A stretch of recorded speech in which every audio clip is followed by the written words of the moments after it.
माधव जी हाल ही में रिटायर हुए हैं और अब वह अपना समय कैसे काटें सोच रहे थे, क्योंकि कुछ सालों पहले ही उनकी पत्नी का निधन हो गया था। घर में वो और उनका बेटा शिवम रहता था। शिवम एक अच्छी कंपनी में जॉब करता था।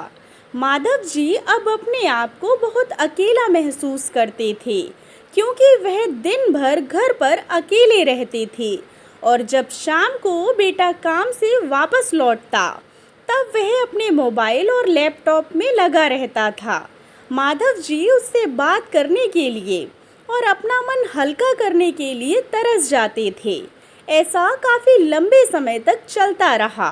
अब माधव जी ने सोचा कि उन्हें ही कुछ करना पड़ेगा। उनके पास एक सिंपल कीपैड वाला फ़ोन था, इसीलिए उन्होंने अब एक नया एंड्रॉयड फ़ोन ले लिया। इस फ़ोन में उन्होंने अब सोशल मीडिया का यूज़ कैसे करना है वह सीखना शुरू कर दिया। शाम को जब उनका बेटा काम से वापस घर आया तो उन्होंने उससे कहा, बेटा मुझे ज़रा सोशल मीडिया कैसे इस्तेमाल करते हैं, सिखा दोगे क्या? शिवम उस रोज़ थोड़ा चिढ़ा हुआ नज़र आ रहा था। उसने अपने पिता से कहा कि मैं इतना थक हार कर काम से लौटा हूँ और आपको कुछ नया सीखना है। आप मेरे बारे में ज़रा भी नहीं सोचते कि थोड़ा आराम करने दो मुझे। माधव जी अपने बेटे की बातें सुनते रहे, लेकिन कुछ बोल ना पाए। उन्हें अंदर से बहुत बुरा लग रहा था, लेकिन वह अपने आंसू रोके हुए थे। अगले दिन सुबह माधव जी ने अपने बेटे के लिए उसके मनपसंद का नाश्ता बनाया।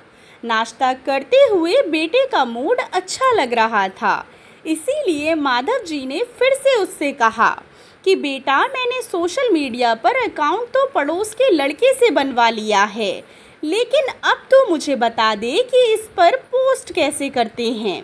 अपने पिता की बातें सुनकर इस बार शिवम ज़ोर ज़ोर से हंसने लगा और कहने लगा, क्या पापा आप भी इस उम्र में कहाँ सोशल मीडिया के चक्कर में पड़ रहे हो? आप धार्मिक किताबें पढ़ो, भगवान का नाम लो। इतना कहकर शिवम अपना नाश्ता खत्म करके अपने काम पर निकल गया।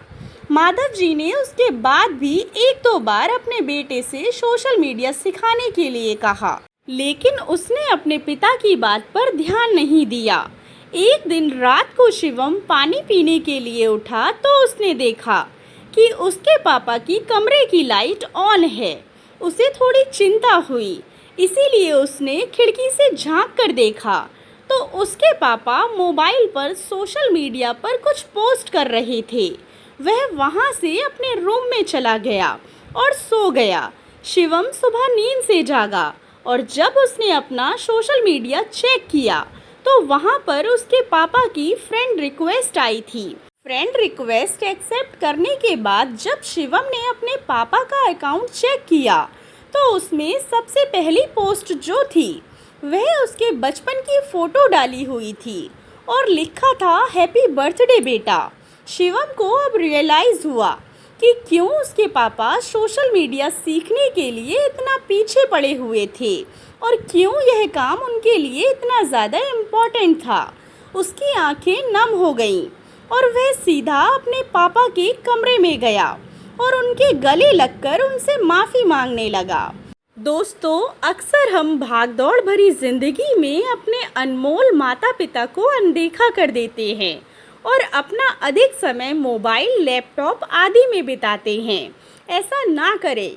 अधिक से अधिक समय अपने माता पिता के साथ बिताएं ताकि वह कभी अपने आप को अकेला महसूस ना करें।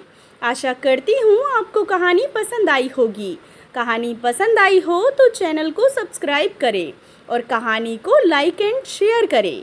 कहानी के बारे में कमेंट कर अपनी राय ज़रूर दें। कहानी सुनने के लिए आप लोगों का बहुत बहुत धन्यवाद।